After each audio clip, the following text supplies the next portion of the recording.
Hello दोस्तों, स्वागत है आपका मेरी एक और नई वीडियो में। आइए मैं आपको ले चलता हूँ मध्य प्रदेश के चित्रकूट जिले में बहने वाली पवित्र मंदाकिनी नदी के राम घाट पर, और आइए जानते हैं यहाँ से जुड़ी कुछ प्रमुख कथाओं के बारे में। चित्रकूट धाम की जय, बोलो राजा रामचंद्र की जय, बोलो सीता मैया की जय, बोलो लखन लाल की जय। देखिए बाबूजी, जो आप ये देख रहे हैं, इस नदी का नाम मंदाकिनी है। ये नदी यहाँ से 15 किलोमीटर दूर से निकलती है, सती अनुसुईया जी के आश्रम से। सुर सर धार नाम मंदाकिनी, अवलोकत अपहरत डाकनी। इसके दर्शन करने से, स्नान करने से मनवांछित फल मिलते हैं। तो ये नदी यहाँ से 15 किलोमीटर दूर से निकलती है, जहाँ पे मां अनुसुईया जी का आश्रम है। जो अत्र प्रिया निज तप बल आनी, नदी पुनीत पुराण बखानी। इस नदी का कोई बखान नहीं, कोई गुणगान नहीं। ये नदी इतनी महान है कि त्रेता युग से कल कल छल छल बहती हुई चली आ रही प्रभु के वरदान के कारण। ये अनुसुईया के पति का नाम अत्रि मुनि जी था, उनको प्यास लगा हुआ था। तो अनुसुईया एक सती व्रता नारी थी, वो अपना पति धर्म निभा रही थी। तो पति की प्यास बुझाने के लिए इस मंदाकिनी गंगा को यहाँ से 15 किलोमीटर दूर से उद्गम किया है।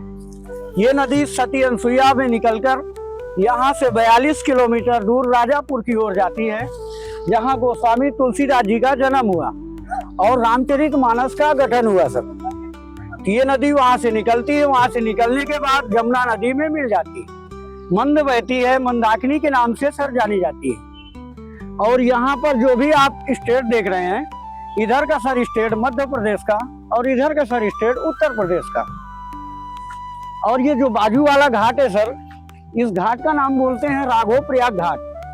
भरत चले चित्रकूट राजा राम को मनाने के लिए। जब भरत भैया भगवान को मनाने चित्रकूट आए, तो 1 सप्ताह तक राम जी को मनाते रहे भरत जी। लेकिन राम जी भी हट करके रखे थे कि हमें नहीं जाना चित्रकूट से अयोध्या, क्योंकि उनके पिताजी ने कुछ वचन कहे थे कि रघुकुल रीत सदा चली आई, प्राण जाए पर वचन न जाए।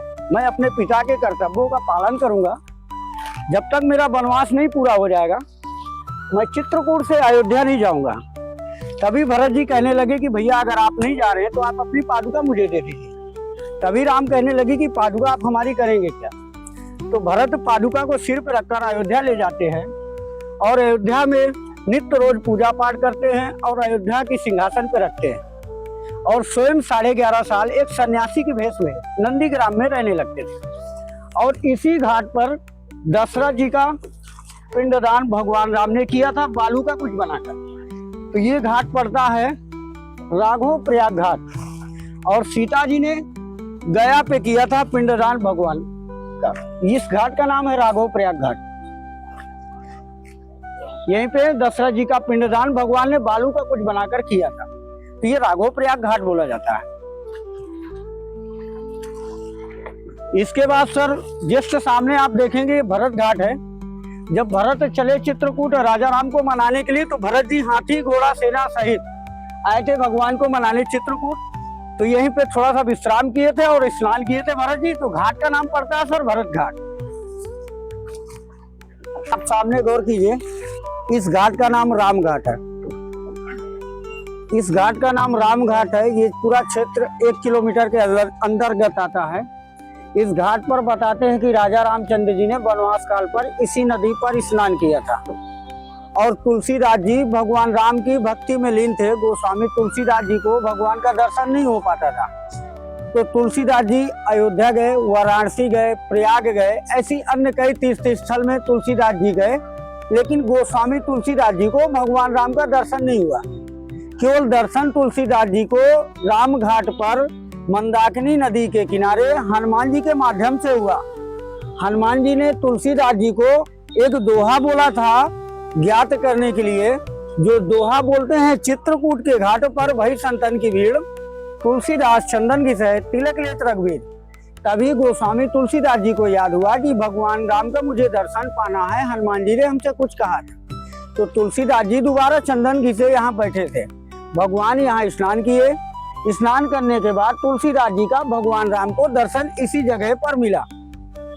और इधर पे जो आप मंदिर देख रहे हैं ये व्हाइट कलर की सीढ़ियों में टाइल्स लगी है। ये राम भरत भेंट है। भरत चले चित्रकूट राजा राम को मनाने के लिए। भरत भैया अयोध्या से भगवान को मनाने चित्रकूट आए थे। लगातार 1 सप्ताह मनाते रहे, लेकिन राम जी हट किए बैठे थे। बोले थे कि हम सूर्यवंशी हैं, हमें वचन दिया गया है, पिता ने कुछ वचन कहे हैं, जब तक मेरा ये वचन नहीं पूरा हो जाएगा तो मैं चित्रकूट से अयोध्या नहीं जाऊंगा। तभी राम कहने लगे कि रघुकुल रीत सदा चली आई, प्राण जाए पर वचन न जाए। मैं अपने पिता के कर्तव्यों का पालन करूंगा, जब तक मेरा वनवास नहीं पूरा हो जाएगा तो मैं चित्रकूट से अयोध्या नहीं जाऊंगा। और इसी जगह पे है भगवान राम की पर्ण कुटी। यहाँ से 100 सीढ़ी है। बताते हैं कोल भील आदिवासी ने मिलकर इस कुटी का निर्माण किया था भगवान के ठहरने के लिए। तो पर्ण कुटी के नाम से ये जगह विख्यात होती है। और यज्ञों की वेदी है, ब्रह्मा जी द्वारा यज्ञ हुआ था, तो यज्ञ वेदी पर्ण कुटी के नाम से ये जगह विख्यात होती है। और इधर का स्टेट यूपी का, इधर का स्टेट एमपी का। और शाम को यहाँ पर मां मंदाकिनी की हरिद्वार बनारस जैसे भव्य महाआरती का दर्शन होता है। शाम को 6 बजे ठंडी में, और शीतकालीन 6 बजे, ग्रीष्मकालीन 7 बजे मां मंदाकिनी की यहाँ पे आरती होती। 5 पंडित मिलकर यहाँ पर आरती करते हैं। देखिए ये रामघाट घूमने के बाद यहाँ पे कुछ अदर तीर्थ स्थल है। जैसा पहला तीर्थ स्थल है, यहाँ से 18 किलोमीटर दूर पर गुप्त गोदावरी नामक स्थान है। जब भगवान राम चित्रकूट वनवास काटने के लिए आए थे तो दुनिया की देवी देवता भगवान राम का दर्शन पाने चित्रकूट आए थे। तो गोदावरी नदी नासिक पंचवटी महाराष्ट्र में रहती थी। सीता जी के मायके पक्ष की सहेली थी। तो अपने पिताजी से गोदावरी जी ने आज्ञा मांगा था कि पिताजी मुझको भगवान राम का दर्शन पाने चित्रकूट जाना है। तो गोदावरी के पिता ने ना कर दिया, बोला कि मैं राम जी को नासिक पंचवटी महाराष्ट्र में बुलाऊंगा। तो गोदावरी अपने पिता की बात नहीं मानती हुई गुप्त रूप से विंध्याचल पर्वत को तोड़कर उस गुफा में प्रकट हुई। जब प्रकट हुई तो माँ सीता ने स्नान किया और राम जी के चरण धुले माँ गोदावरी ने। जब चरण धुले तो भगवान प्रसन्न हुए। जब प्रसन्न हुए भगवान तो भगवान से विनय याचना गोदावरी ने किया कि प्रभु मेरी एक विनय है कि जैसे मैं गुप्त रूप से अपने पिता को बिना बताए चित्रकूट आपके दर्शन के लिए ललायत हो उठी और आपका दर्शन पाने विंध्याचल पर्वत को तोड़कर इस जगह पे प्रकट हुई। आप मुझे ऐसा वरदान दें कि मैं जैसे भी आई हूँ वैसे गुप्त हो जाऊं, मेरा भेद ना खुलने पाए। तो सर ये धारा वहीं पर गुफाओं में प्रकट होती है। प्रकट होने के बाद 7 कुंडों में जाती है। इसके बाद जहां आपकी गाड़ी पार्किंग है वहां धरातल में समा जाती है। तो वहीं प्रकट वहीं गुप्त, इसलिए गुप्त गोदावरी बोलते हैं। एक नेचुरल सी गुफा बनी है। ऐसी गुफा आपने नहीं देखी होगी। ठंडी में जाएंगे तो आपको पूरा गर्म लगेगा वहां, और आप गर्मी में जाएंगे तो आपको पूरा एसी की तरह ठंडा लगेगा। पूरा वातानुकूलित गुफाएं हैं। पत्थर आपको मोम की तरह पिघले मिलेंगे, व्हाइट पत्थर, नेचुरल पत्थर। ऐसी गुफा विश्व की अद्वितीय गुफा, ऐसी गुफा आपने कभी नहीं देखी होगी। ये चित्रकूट की ऐसी गुफा है। यहाँ से 18 किलोमीटर दूर पर ये नामक स्थान है। इसके बाद आप आइए 15 किलोमीटर दूर पर सती अनसुईया जी के आश्रम की ओर, जहाँ पे इस मंदाकिनी गंगा का उद्गम होता है। और ब्रह्मा विष्णु महेश को 6-6 महीने का बालक बना के अनसुईया माँ ने पालने में डाला। जहाँ से इस मंदाकिनी गंगा को अपने पति की प्यास बुझाने के लिए अपने तपोबल से इस गंगा को प्रकट किया।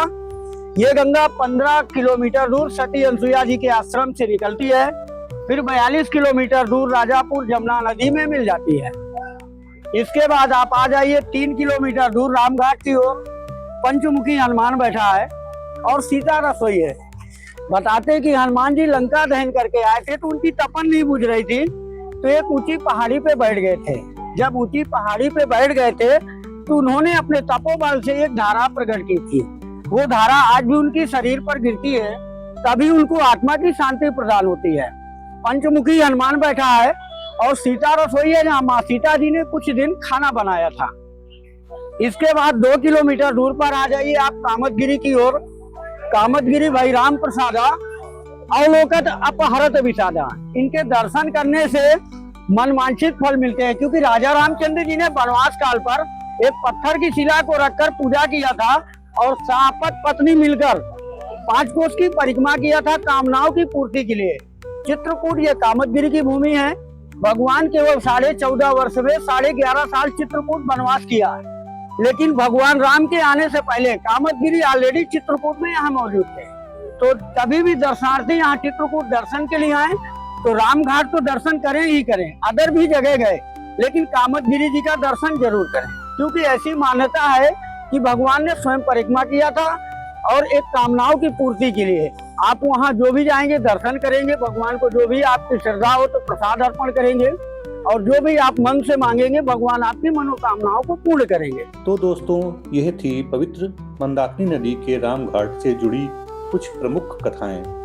आपको जानकर कैसा लगा कमेंट में जरूर बताइएगा। धन्यवाद।